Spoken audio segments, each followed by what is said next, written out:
네, 여러분 안녕하세요. 천둥소리입니다. 네, 오늘은 제가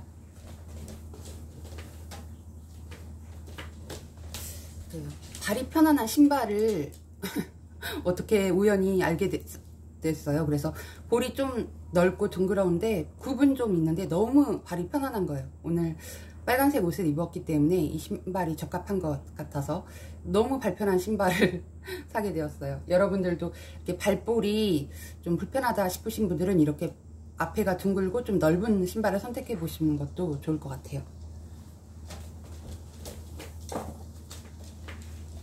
이렇게 44 사이즈 이 바지에다가 블라우스는 이렇게 다림질을 다 했어요. 되게 다림질이 까다로운 옷이긴 한데 성서에 보면 여호수아가 여호와의 선언을 받을 때 천사들에 의해서 더러운 옷을 갈아입히라는 그런 명령을 받는 부분도 있거든요. 그래서 돌에 7 눈이 박힌 그런 그 앞에서 선언을 받는 이런 성경 말씀도 있거든요. 갑자기 생각이 나네요. 그래서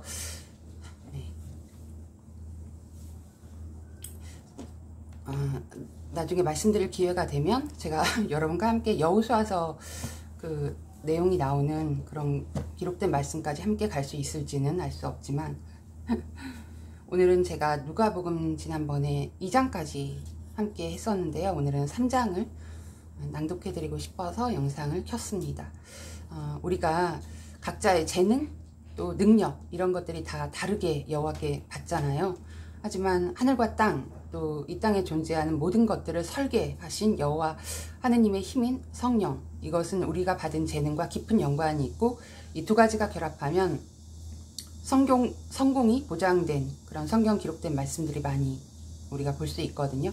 그래서 기록된 말씀은 우리 모두에게 유익하고 여호와께서 성령을 통해서 또 이렇게 기록해 주신 성경 말씀과 우리가 받은 재능과 결합되면 우리는 성공이 보장된 삶을 살 수 있기 때문에 성경을 읽고 적용하는 것은 매우 중요하고 우리 한 사람 한 사람은 매우 소중하고 가치 있고 무슨 일이든 높은 수준으로 마치기를 원하잖아요. 그리고 이제 그러기 위해서는 매일 성경을 읽는 게 중요하다고 확신하고 있습니다. 그 모든 것을 설계하신 여호와 하느님께서는 이 땅의 모든 사람을 한 사람 한 사람 개별적으로 관찰한 후에 분별하실 수 있는 분이시거든요. 우리가 건물도 설계만 가지고는 그 건물을 다 안다고 할 수 없잖아요. 그 건물의 뭐 상수도나 전기나 또 이렇게 오늘은 이렇게 비가 오기 때문에 습기 관리가 잘 돼야 되는지 이렇게 환기나 건물 환기나 이런 것들을 종합적으로 다 우리가 잘 알고 있어야 그 건물에 대한 이해력을 갖춘 사람으로서 유지 보수나 또는 여러 가지 것들 건물을 위해서 해야 할 일들을 충실히 잘 성공적으로 해낼 수 있잖아요. 그것처럼 여호와께서 주시는 성령의 힘을 공급받으려면 성경을 통해서 여호와께서 어떤 사람을 어느 때에 선택하시고 그런 자격에 도달하기 위해서 여호와의 명백한 표준과 법은 어떤 것들이 있는지, 그리고 우리가 도덕법을 어기면 병에 걸릴 수 있잖아요. 그리고 가정에 많은 고통을 초래할 수 있고, 그처럼 여호와의 법들을 잘 알면 우리가 많은 해를 입지 않고 보호를 받을 수 있거든요. 그래서 오늘 누가복음 3장은 그 요한이 활동을 시작한 때로 시작이에요. 그래서 요한이 침례를 전파하고 또 예수께서 침례를 받으시고 또 예수 그리스도의 족보가 잠깐 기록되어 있습니다. 그 침례자 요한이 탄생하는 기록이 나와 있었잖아요. 어떻게 태어났는지 여러분과 함께 낭독을 했었죠.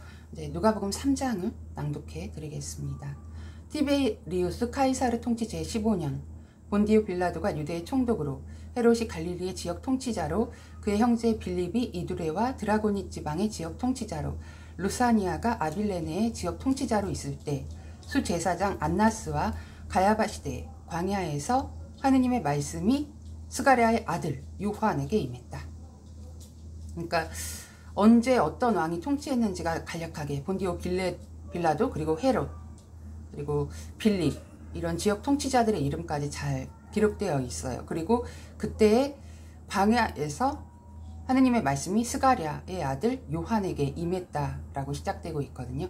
그래서 요한에게 어떤 말씀들이 임했고 그런 것들을 데오빌로에게 사도 의사였던 누가가 편지를 통해서 전달한 말씀드립니다. 다시 3절부터 낭독해 드리겠습니다.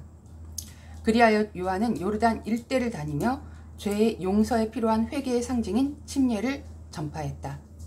이것은 예언자 이사야의 말이 담긴 책에 이렇게 기록된 대로였다. 광야에서 외치는 자의 음성이다. 여호와의 길을 준비하여라. 그분의 길을 곧게 하여라.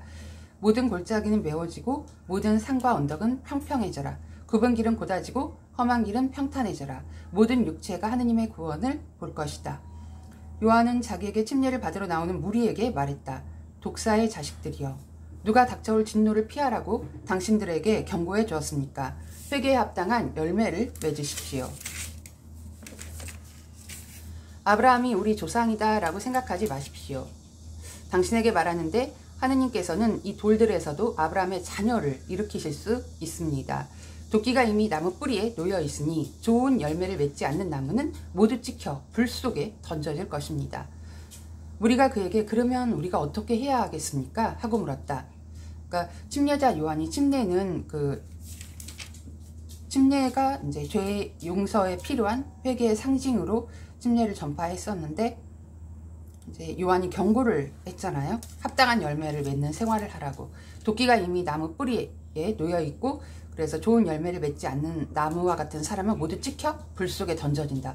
이 요한의 경고를 듣고 이제 그러니까 많은 무리가 그러면 우리가 어떻게 해야 하겠습니까? 하고 질문을 한 거예요. 그때 요한이 어떻게 답변했을까요? 낭독해 드리겠습니다. 그가 대답했다. 옷이 2벌 있는 사람은 하나도 없는 사람에게 나누어 주고 먹을 것이 있는 사람도 그렇게 하십시오. 제가 시작할 때 옷에 대해서 말씀을 드렸는데 요한이 이제 경고를 했을 때 이제 우리가 어떻게 해야 하는지 질문했을 때 요한의 대답이 옷이 2벌 있는 사람은 1벌 있는 사람에게 나누어 주라. 또 먹을 것이 있는 사람도 먹을 것이 없는 사람에게 나누어 주라. 이런 답변을 했거든요. 그러니까 여호와의 사랑과 동정심, 자비 이런 것들을 후히 베풀라는 거예요. 후대하기를 힘쓰라고. 그리고 세금 12절 낭독해 드리겠습니다. 세금 징수원들도 침례를 받으러 와서 선생님 우리는 어떻게 해야 하겠습니까? 하고 물었다. 그는 그들에게 정해진 세금보다 더 요구하지 마십시오 하고 대답했다. 군인들도 그에게 우리는 어떻게 해야 하겠습니까? 하고 물었다. 그는 그들에게 아무도 괴롭히거나 거짓 고발하지 말고 배급받는 것으로 만족하십시오 하고 대답했다. 그러니까 당시 세금 징수원들은 노마를 위해서 일했기 때문에 그러니까 세금을 징수해서 삶을 어렵게 하는, 그래서 죄인으로 취급될 만큼 그런 분위기가 있었다고 해요. 그래서 이제 세금 징수원들도 요한의 침례를 받으러 왔고 선생님 우리는 어떻게 해야 할까요? 겸손한 자세로 물어본 거예요. 그러자 이제 요한이 정해진 세금보다 더 요구하지 말라고, 그들의 실수와 잘못을 정확하게 알고 있었으니까 이런 답변을 여호와께서 하게 하셨죠. 그리고 군인들도 아무도 괴롭히거나 거짓 고발하지 말고 배급받는 것으로 만족하라고 대답을 해주었어요. 그러니까 여러 사람들이 침례에 합당한 좋은 열매를 맺는 생활을 이렇게 개선하기 위해서 질문을 했을 때 무리가 요한의 이런 답변들이 여호와의 말씀에 기록되어 있습니다. 15절부터 또 낭독해 드릴게요.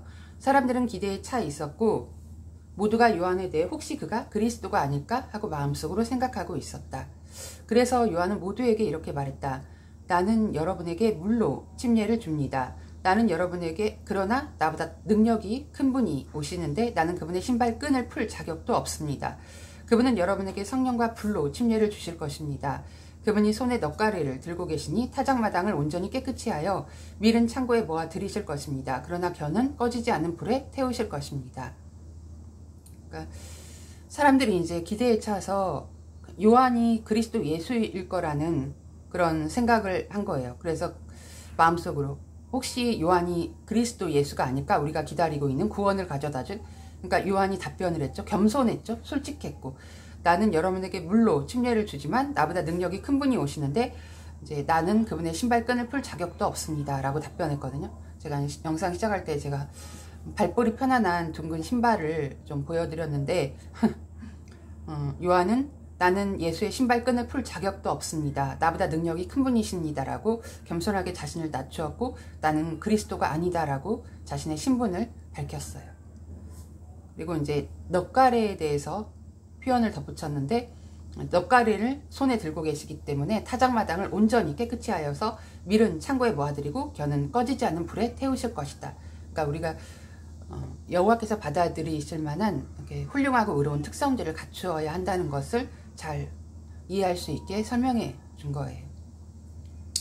천사들은 우리보다 지위가 높고 또 우리하고 비교도 안 될 정도로 아주 거룩하고 순결하고 깨끗하잖아요. 하지만 천사들은 매우 겸손합니다. 이제 18절부터 다시 낭독해 드릴게요. 그 밖에도 요한은 사람들에게 여러 가지 권고를 하면서 좋은 소식을 계속 전했다. 한편 지역 통치자 헤롯은 자기 형제 아내인 헤로디아와 관련된 일과 자기가 저지른 모든 악한 행위에 관해 요한에게 책망을 받았기 때문에 그 모든 행위에 한 가지를 더 보탰다. 그것은 요한을 감옥에 가둔 것이다. 사람들이 모두 침례를 받을 때 예수께서도 침례를 받으셨다. 그러니까 여기 보면 요한이 여러 가지 권고를 하면서 좋은 소식을 계속 전할 때 지역 통치자였던 헤롯이 자기 형제, 친형제 아내인 헤로디아를 이제 자기 아내로 삼은 거예요. 여호와의 법에 위반되는 아주 여호와께서는 부도덕과 간음을 강력하게 처벌하시는 분이잖아요. 그래서 그런 악한 행위에 대해서 침례자 요한에게 책망을 받았거든요. 그런데 그 모든 행위에 한 가지를 더 보탰는데 요한을 감옥에 가두었다. 무시무시한 일이죠. 그러니까 요한이 용기가 있어요. 이제 악을 폭로한 거죠. 지역 통치자 헤롯에게. 자기 친형제 아내 헤로디아와 관련된 모든 악한 행위에 대해서 이제 회개하도록, 돌이키도록 여호와 앞에 깨끗한 신분이 되도록 기회를 준 거죠. 근데 이제 요한을 감옥에 가두었죠. 책망을 받았을 때. 21절, 우리도 이렇게 뭔가 내가 실수나 잘못을 충분히 할 수 있잖아요. 그럴 때 책망을 받을 때 겸손하게 자신을 낮추고 즉시 시정하고 바로 잡아야 본인뿐만이 아니라 주변 모두 다 안전하게 살 수 있는 길이잖아요. 겸손을 잘 배양해야 될 것 같습니다. 21절, 사람들이 모두 침례를 받을 때 예수께서도 침례를 받으셨다. 그분이 기도하시는데 하늘이 열리고 성령이 비둘기 같은 모양으로 그분에게 내려왔다. 그때 하늘에서 이러한 음성이 들려왔다. 너는 사랑하는 내 아들이다. 내가 너를 승인하였다. 예수께서 활동을 시작하셨을 때는 30세쯤이었는데 사람들의 생각에 그분은 요셉의 아들이었다. 그러니까 예수께서 침례를 받으셨을 때 하늘이 열렸다고 했거든요. 그러니까 하늘이 열렸다는 건 예수께서 하늘에서 여호와 하느님과 함께 계셨던 모든 기억이 되살아나게 하셨다는 거예요. 여호와께서. 그러니까 여호와 하느님께서 처음으로 창조하신 분은 독생자 예수잖아요. 그리고 예수와 함께 이 땅의 모든 것들을 설계하셨잖아요. 근데 이제 이렇게 하늘이 열리면서 침례 받으실 때 성령이 비둘기 같은 모양으로 예수에게 내려왔고 너는 사랑하는 내 아들이다. 내가 너를 승인하였다라는 정말 이보다 더 멋진 표현이 있을까요? 부모가 자녀에게 너는 사랑하는 내 아들이고 내가 너를 승인한다. 그래서 예수께서 하늘이 열렸기 때문에 이제 풀한포기도 자신이 창조활동에 함께 여호와와 참여했다는 걸 다 온전히 기억을 하셨기 때문에 아마 풀한포기도 소중하게 보이시기 시작하지 않으셨을까요? 그리고 노아의 홍수, 그리고 이제 소돔과 고모라의 악을 여호와께서 정죄하셨을 때도 함께 계셨던 기억이 다 되살아나셨을 거예요. 그런 죄들을 이 땅의 사람들이 반복하지 않게 집집으로 전파하면서 얼마나 알려주고 싶었겠어요. 노아의 홍수 보면은 끔찍한 폭력과 부도덕, 그리고 소돔과 고모라도 동성애로 끔찍한 일을 자행했잖아요. 여호와께서 다 심판을 집행하셨잖아요. 이제 예수의 족보가 잠시 언급되어 있습니다. 낭독해 드릴게요. 요셉은 헬리의 아들, 헬리는 맏닷의 아들, 맏닷은 레위의 아들, 레위는 멜기의 아들, 멜기는 얀나의 아들, 얀나는 요셉의 아들, 요셉은 맏다디아의 아들, 맏다디아는 아모스의 아들, 아모스는 나훔의 아들, 나훔은 에슬리의 아들, 에슬리는 낫게의 아들, 낫게는 마핫의 아들, 마핫은 맏다디아의 아들, 맏다디아는 서머인의 아들, 서머인은 요색의 아들, 요색은 요다의 아들, 요다는 요하난의 아들, 요하난은 네사의 아들, 네사는 수룹바벨의 아들, 수룹바벨은 스알디엘의 아들, 스알디엘은 네리의 아들, 네리는 멜기의 아들, 멜기는 아띠의 아들, 아띠는 고삽의 아들, 고삽은 엘마담의 아들, 엘마담은 에르의 아들, 에르는 예수의 아들, 예수는 엘리에셀의 아들, 엘리에셀은 요림의 아들, 요림은 맏닷의 아들, 맏닷은 레위의 아들, 레위는 시므온의 아들, 시므온은 유다의 아들, 유다는 요셉의 아들, 요셉은 요남의 아들, 요담은 엘리야김의 아들, 엘리야김은 멜레아의 아들, 멜레아는 맨나의 아들, 맨나는 마따다의 아들,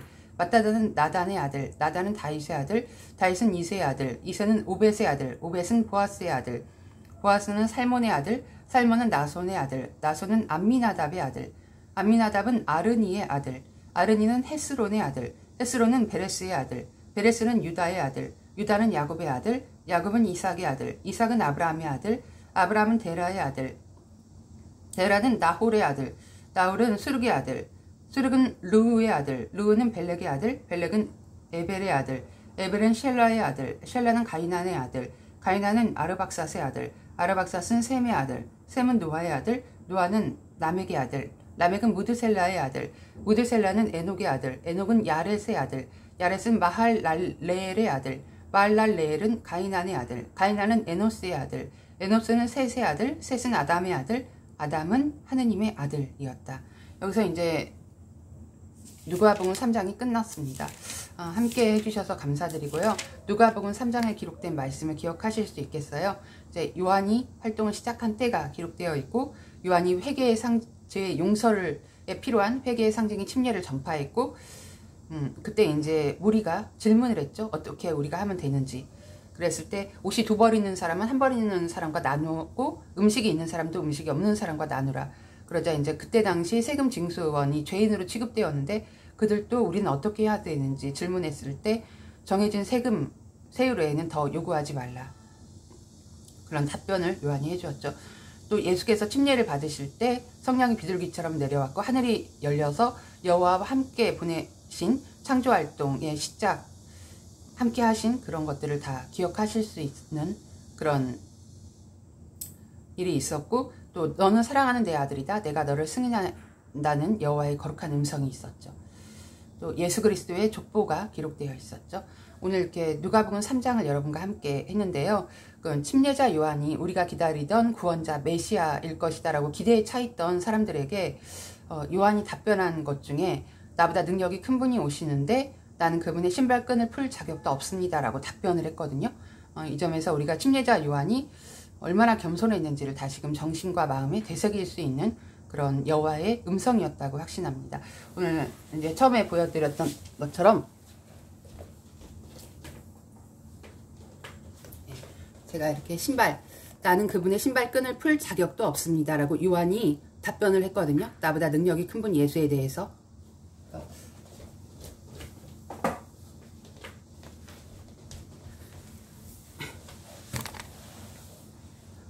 우리가 항상 낮은 자로 처신한다면 나 자신을 돋보이게 하거나 또 내가 한 일을 막 자랑하려고 하거나 그러지 않고 겸손한 천사들처럼 우리보다 능력이 위대하고 거룩하고 순결한, 비교도 할 수 없을 정도로 정결한 천사들도 자신이 겸손했거든요.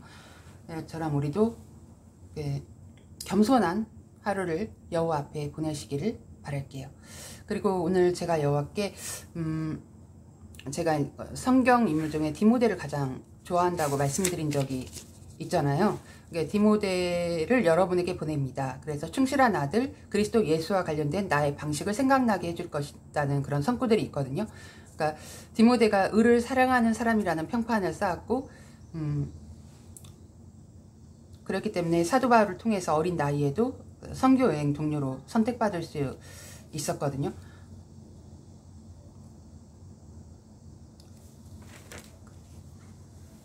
그러니까 디모데와 사도 바울이 함께 일할 때 서로 디모데가 어렸기 때문에 잘 배우고 지침을 잘 따르고, 그래서 영적으로 강한 상태를 유지했고, 또 여호와의 말씀에 대한 깊은 인식이 있는 사람이었고, 그래서 악한 자를 이길 수 있는 여호와의 말씀으로 강화된 영적으로 강한 상태를 계속 유지한 사람입니다. 그래서 더 큰 책임을 맡게 됐을 때에도 디모데는 바울과 서로 돕고 서로 깊은 애정을 가지고 있었던 그 우정의 비결은 여호와의 사랑과 일치한 그분의 방식으로 여호와의 일을 하려는 결심이 두 사람 사이에 있었기 때문에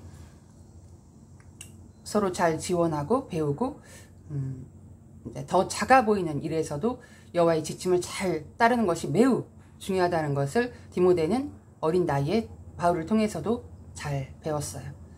그래서 우리도 오늘 더 작아 보이는 일에서도 이제 지침을 잘 따라서 안전한 하루를 보내시길 바랄게요. 우리가 이렇게 비가 많이 왔고 많은 어려움을 겪는 분들도 계시고 비로 인해서, 그런데 우리가 이렇게 비로 인해서 이제 전기 콘센트나 안전과 관련된 많은 크고 작은 지침들이 있는데, 우리가 그거를 면밀히 잘 따를 때 아주 작은 일에서도 안전이 확보될 수 있다고 생각해요. 비 피해를 입으신 많은 분들 계실 텐데 위로의 말씀을 전해드립니다. 오늘 이렇게 누가복음 3장을 낭독하는데 함께 해주셔서 감사드리고, 여러분 소중한 가족분들과 또 귀한 친구들과 함께 시간을 보내는 것은 정말 가치 있고 높은 가장 높은 가치가 있는 일 중에 하나라고 저는 생각하거든요. 소중한 가족분들과 더없이 소중한 시간 되시기를 바랄게요. 예, 여러분 천둥소리였습니다. 안녕히 계세요.